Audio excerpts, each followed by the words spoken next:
Welcome back to Sika Strength and welcome back to Sikistan. Today's new show is of course brought to you by the Sika Strength app, which you can get on iOS and Android. Free 7-day trial for everyone who signs up. Weightlifting programs, powerlifting programs, strength specific programs, standalone programs, athlete programs, conditioning programs, a lot more programs to come and a lot of bigger changes coming later in the year. First up, we have Sara Samir of Egypt. She's a 76 kilo weightlifter and she did this 167 kilo high block clean. Now, this is the training hall in Egypt. This is the one where you see a lot of those big lifts. I have to say, I'm always pretty impressed by their platforms. They're sturdy, rigid, bit of depth to them. Yeah, I like that kind of poured epoxy finish on them. They always look very solid. Obviously, those blocks being one hanging out over the top of the other don't look too solid. Now, looking at this, the main thing that comes to mind is just where the barbell makes contact. So a lot of the time people will prioritize the bar trying to make contact higher up on the quads because they feel like it brings the bar higher. They'll get more barbell height in it. Maybe they'll get more extension at the top. But realistically, you should just be making contact where your arms are set at a fully straight position. And you'll see here in this case with Sara, she makes contact really high up, almost in the hip crease. But it's nothing to do with her bending her arms or rolling the barbell in or really kind of extending forward. What it is here is she just has really nice lever lengths. She has really nice short arms, so it allows her to bring the barbell very close up into the hip pocket. But definitely if you're looking at this, looking at that barbell contact point, you shouldn't be trying to emulate it yourself unless you have similar arm lengths. Obviously, far more impressive than the platforms is this outrageous lift from Sara, 167, so looks pretty sub-maximal. It's obviously a massive lift for a 76, so it'll be very interesting to see. Everyone's obviously training pretty hard for Worlds this year. They're in December in Bahrain. So I'm hoping a lot of people will have a point to prove that they didn't get the Olympics and they're hopefully going to put up some big lifts and show what they could have done. Next up, we've got Tian Tao, who is still training, thankfully, and he put up two different squats from us. The first one he put up was a 250 kilo squat. Last week he said 240 was 80%. So hopefully he's looking for a new PB soon. This 250 looked... obviously for him exceptionally easy, casual. It's really hard to tell because we don't ever see a technical breakdown. And then we also had this 260 kilo pause back squat. And he really likes to favour pause back squats, it seems, at certain points in his training. He seems to add them in. If you watch the video where he squats 320 kilos, there's a pause up until the 270 kilos and he's just sitting there and he's in the bottom of that squat for literally 3 or 4 seconds. Remember, he's probably an 89-ish around in or 96, and it's just something that he seems to really enjoy doing at certain points in his training. He looks like he is both leaner and has more muscle mass than last week. I think so. Which yes. Makes no sense. That's how that genetics works. What I don't like is Tian is using the towel for the squatting. That just makes me... yeah, it's strange, isn't it? Like, he's better than that. Now, I'm not going to lie, I am still slightly concerned that the board shorts are still here. If they're still here next week, I'm going to have to make my opinions known. But the board shorts don't matter because he is retired, so I think the board shorts are fine if he's actually fully retired. But if he's competing again, I feel like if you've international comps left on your roster, you can't wear board shorts for training. But if he's being really casual about this, I think the board shorts are okay. You think they're a psychological coping mechanism? No, I feel like he's made his dough, he's done his bits in international competition, and I think now he's just enjoying training a little bit. Okay. Which actually maybe, he might do better in competition. Maybe they're a tapering out of professional weightlifting strategy. What you'll also notice is he's wearing the Luzau Juns in the kind of gold and white, which are kind of nice. A lot of colours are kind of growing me on the Luz outside of the pink, but we're still with the pink Lu crew. Speaking of monsters.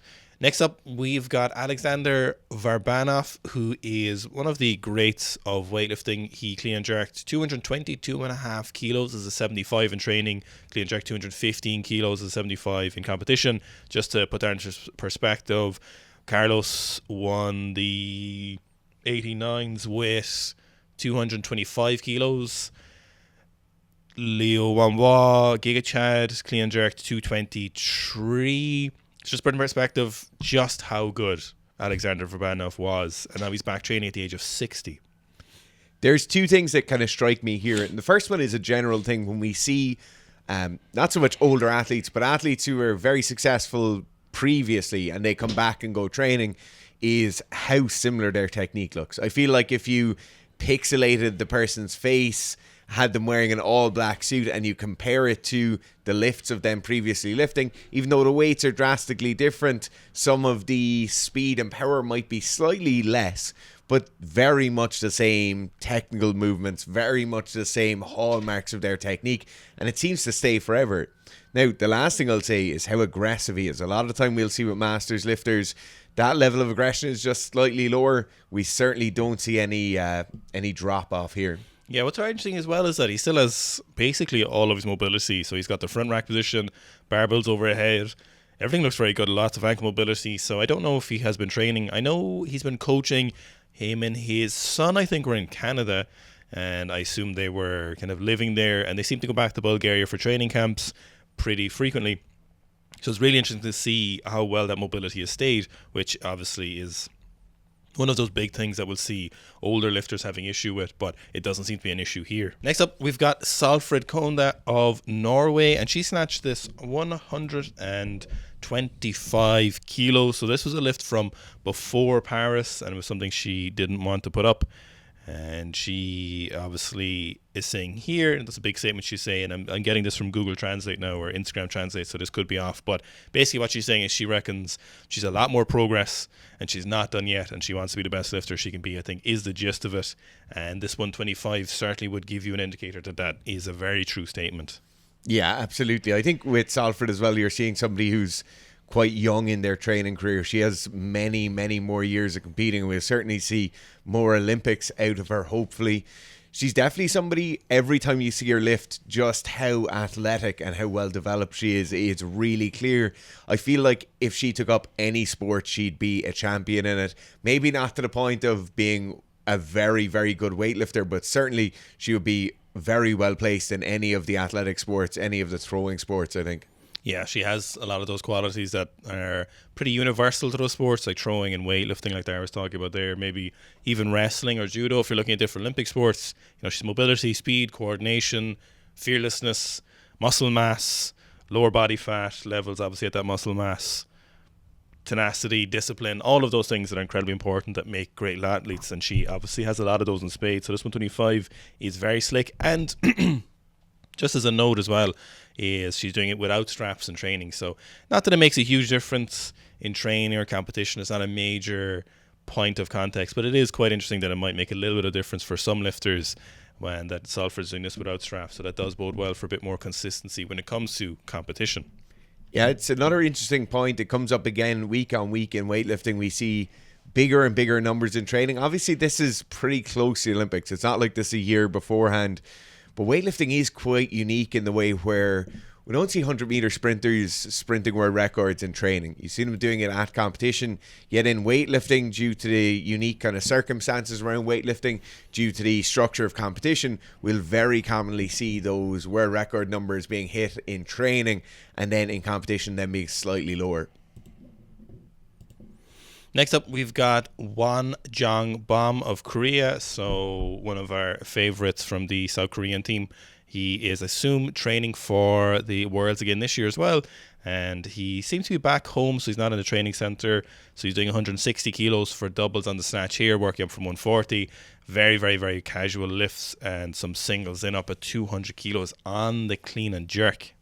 What I really love, and it's both on the snatch and the clean, is how sharp his foot movement and lockout are, how well timed they are. It's just very, very aggressive. We commonly use the word snappy here, but he is very, very sharp with these. These weights are obviously below his numbers. He has a lot more in the tank there, but it's very sharp. It's very snappy. I love how it looks. I'm not ashamed to say I didn't really take much notice of him until we visited the South Korean National Training Center last year. And amongst all of the male and the female team, I think there was about 30-odd professional elite level weightlifters in the room. I was watching him and I was like, who the fuck is that? And he was definitely one of the lifters who really stood out technique-wise. I obviously recognized a lot of them anyway, but he was someone who I hadn't noticed before.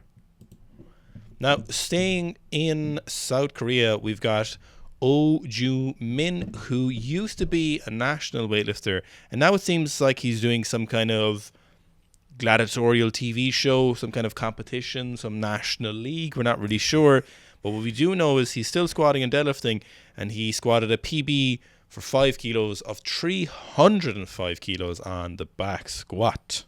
This is absolutely crazy, particularly when you consider he doesn't look to be incredibly heavy. He certainly doesn't look to be a super heavy. No way. He might be around 100 kilos or 110 kilos, but that's a very, very good looking squat. When you're considering that's approaching 3 times body weight for a bigger dude, that's an incredibly impressive lift. Yeah, so 305 kilos.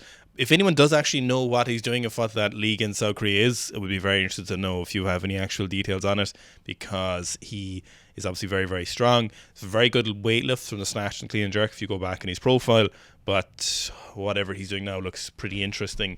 And obviously the squat is something he's doing to help him do that, whatever that is. Now, again, sticking with the South Korean national team, we have another lifter. This is Kyu-Jan 4332. I don't know what his actual name is, and the translate's not give you any specifics here. Another weightlifter, an active weightlifter. But he is squatting 300 kilos here. It's not his first time. There's actually a couple of 300 kilo squats in his profile. Certainly not his max. I'm going to say 315 looking at that. But Google Translate also gave us, I ate chicken ribs worth 62,001 and succeeded 300 kilos. So that's your secret. So for 300 kilo squats, I didn't notice at the time. It's probably why it took me so long. If you just eat 62,001 worth of chicken ribs, which are something. Chicken ribs is a unique thing. We don't really get them here. I'm pretty sure chicken ribs is the wrong Google Translate here, or Yes. the wrong English Translate. I'm going to say chicken legs, probably. Korean fried chicken. Chicken wings. I think it's chicken wings, yeah. Chicken wings, Korean fried chicken is amazing. So that's probably what he's talking about. So if you want to get more specific, 62,000 worth of one of chicken legs. And I think you just go squat. I'm going to say it now. His squat technique and squat style reminds me of a younger Owen Murphy. It does, actually. It does, doesn't it? We were watching some videos last week on was a YouTuber Facebook of some older squats. Even the walkout. There's nothing wasted. A couple of steps back. Yeah. Nothing major going on. Just whapa. But this Owen Murphy's the one squatting 300. 300 is just not enough anymore, really, is it? Looking at everyone. There's like 4 other people doing it. There's like 5 people. That's low. It's just not enough, really, is it? It's casual. Too many people are doing it. Too many. It's so common now. It's such a common squat.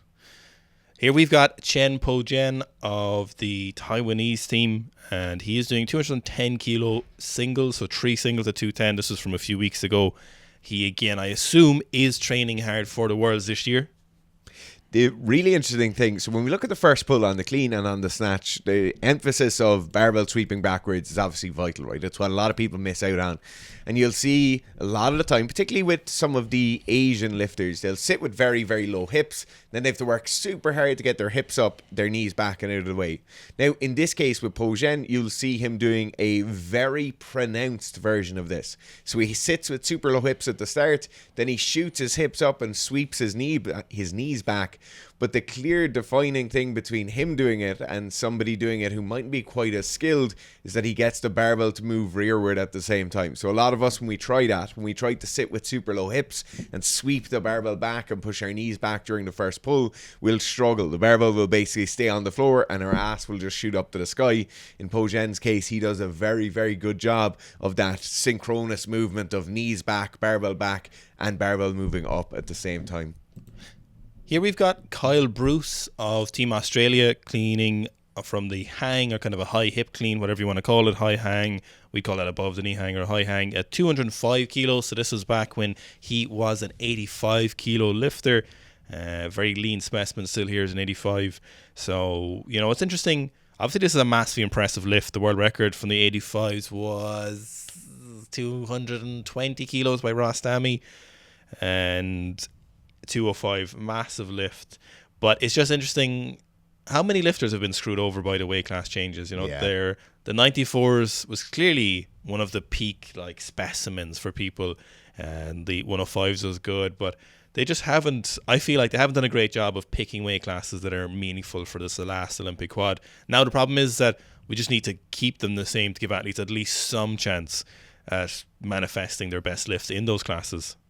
Yeah, I really hope for Kyle now he gets obviously a bit of a break and a bit of a time off. He's murdered himself for the last 3 years with this Olympic quad, but hopefully we'll see that continued progress going all the way through to LA. I'm very excited to see what he does. Here we have an unknown lifter. Well, we know her name. It's Valarie Drevnaskaya. Nailed it. So she is what appears to be a Russian lifter. I recognize that coach, but I don't know if I recognize him from the Russian national team or from the Kazakhstan national team. I feel like he could be in the national Kazakhstan team. I'm sure I've seen him there, but I'm pretty sure it seems to be a Russian Instagram. And she is snatching 92 kilos. We don't really know what age or weight she is, but she looks quite young. She seems to be a teenager.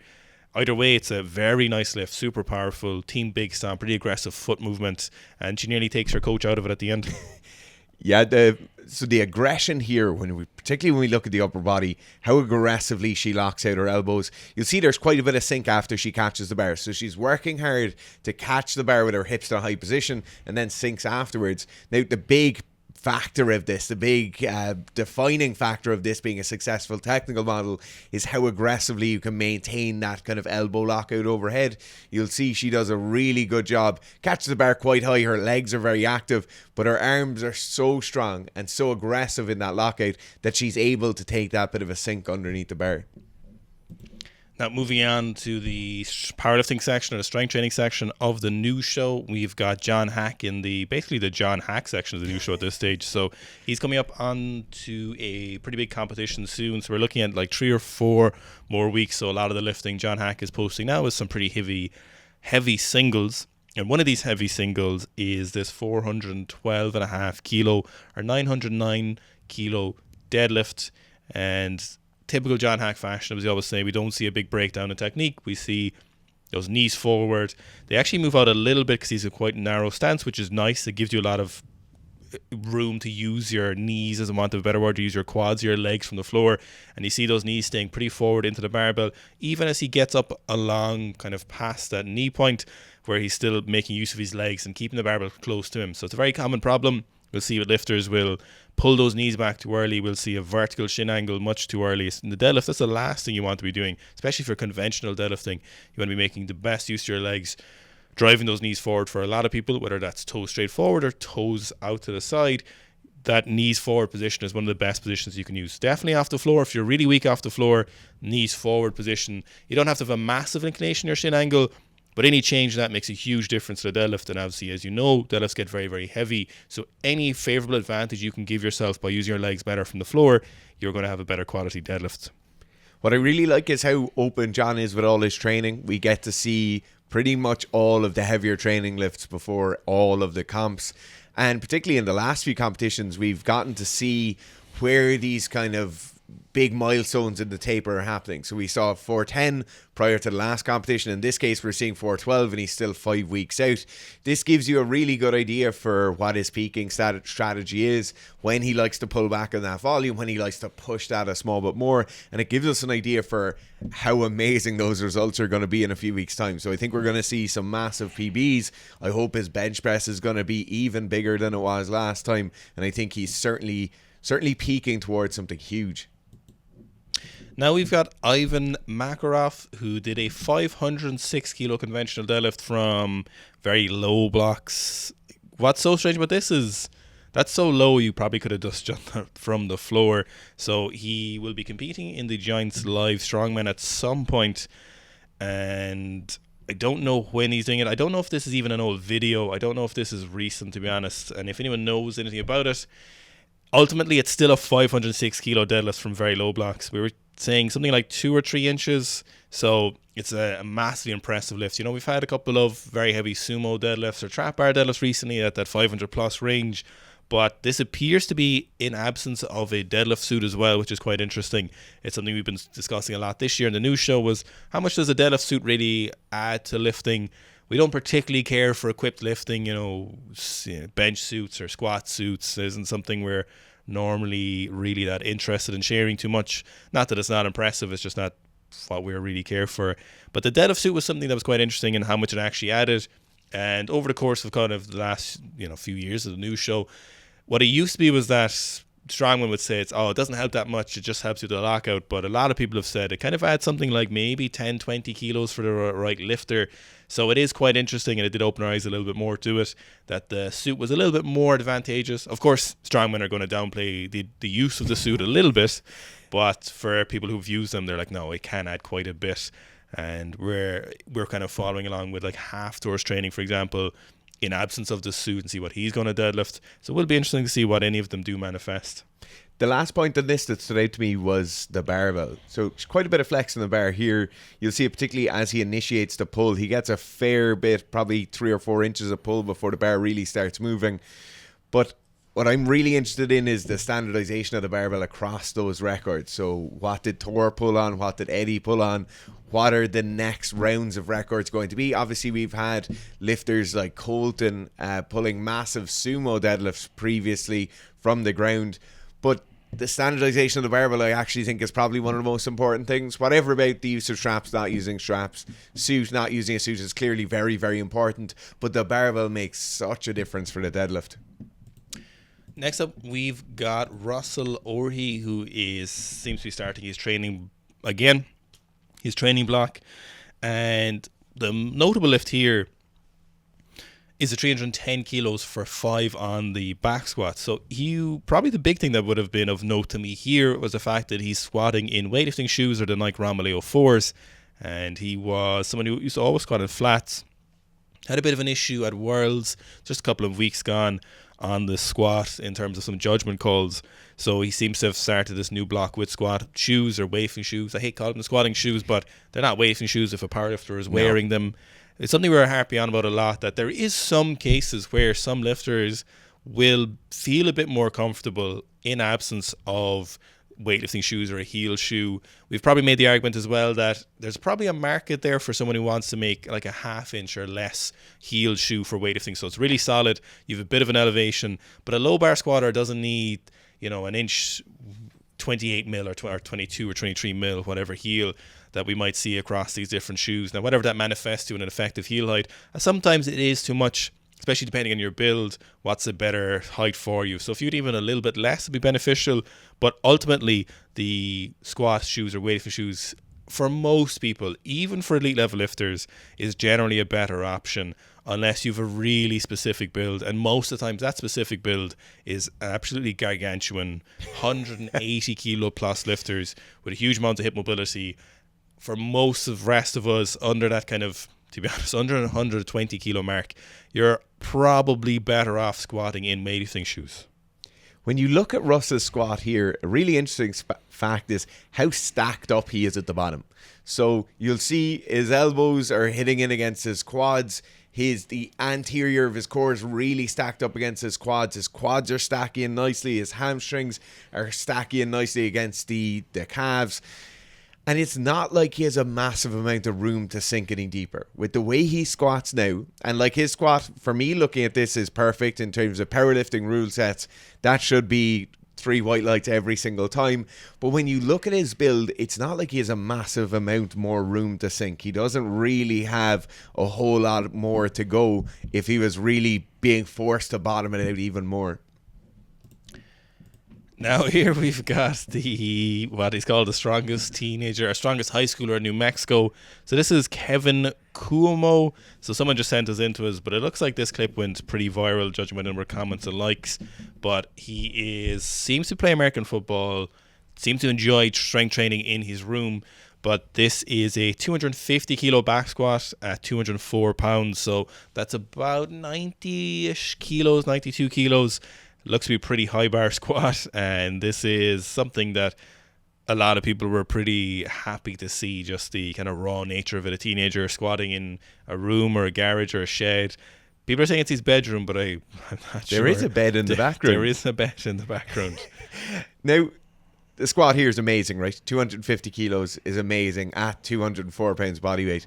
This, as an athletic feat, is absolutely unreal. But what makes it my favourite video of the week is the punch holes in the drywall behind him, the American flag on it, the bed there. It's just the whole environment is what makes it. We always talk about the old Ilya Ilin training videos where it's like the ex-Soviet training hall with the beige walls. But this is the American high school version of that, if we're being honest. We're not sure if in the middle of the bed that there is some bottle of pills, but it might just be another bottle of some ammonia. But great lifting from Kevin, and obviously a lot of people appreciate just getting after it regardless of the environment you're in and not being a bitch about stuff. Imagine you're a high school, you're a teenager, you're a child, and you have to play against that. Yeah. Here we've got Olu Strongman. So we've seen Olu a few times squatting. He said he's been dealing with some adductor issues for 4 years or almost 4 years. And he said he's finally getting on top of it.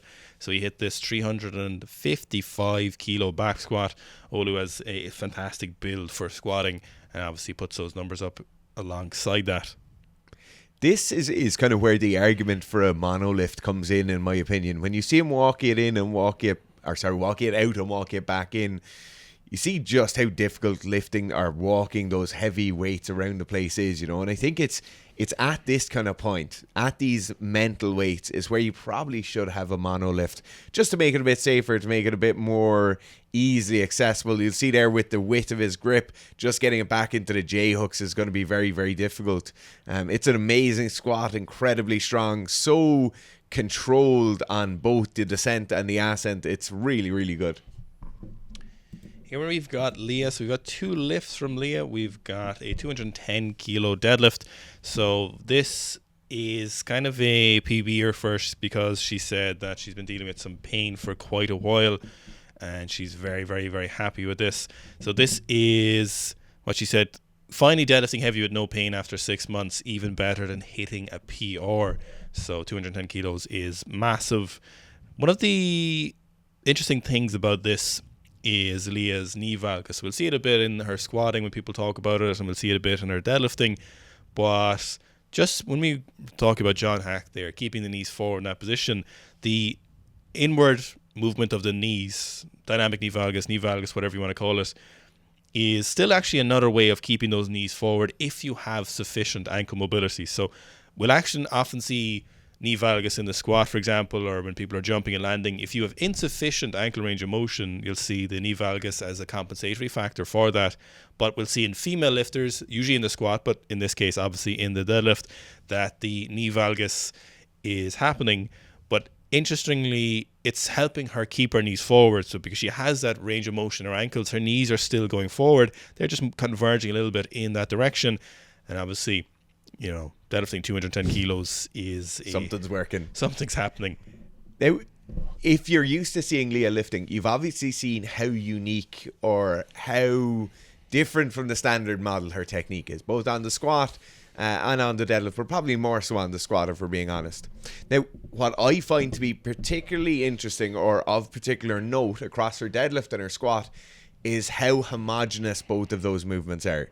We'll see a very, very standard stance width across both her deadlift and her squat. Her deadlift is obviously slightly narrower, as you would expect, but it's by no means the same distance we'll have from a standard squat position to a standard deadlift position. In fact, what we probably have is a standard deadlift position similar to what she squats in, and then even narrower on the deadlift itself.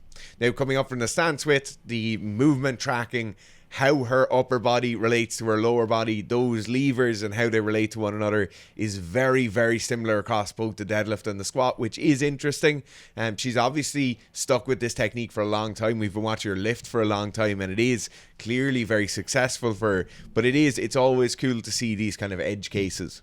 So the interesting thing about the valgus, obviously, on the squat also is that similar action is happening. Usually for most male lifters, when we have knee valgus, regardless if it is engaging certain better hip extensor muscles or not, whether you are in agreement with emerging research or not, the issue largely is that most male lifters don't have the requisite thoracic, lower back mobility, hamstrings, hip mobility to keep the knees going forward when we see knee valgus or inward knee movement. So that's typically why we see it a lot in weightlifters. But what usually happens for the non-elite weightlifter, which is what we often see people using examples as, and not attacking anyone, we were talking about this in the shit talk just recently, that they'll use elite weightlifters. Now, they often have a lot of knee pain as well, but that's another point, is that most people, what will ends up happening, when the knees come in, we see a shifting of the shin angle to the rearward movement. We see the hip shifting back, and then obviously we see that barbell tipping forward.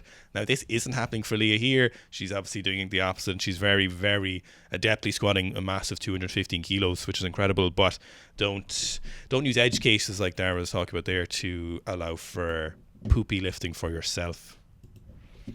Here we've got something that is, now we normally don't like to not rag on lifters, but talk poorly of situations, but Alexei Novikov got away with a huge stroke of good luck here, because this could have been way worse. So what's happening is he's in a brig. He's going to behind the neck jerk 230 kilos. He has got the strap set up and he's got the pin set up, which is fine.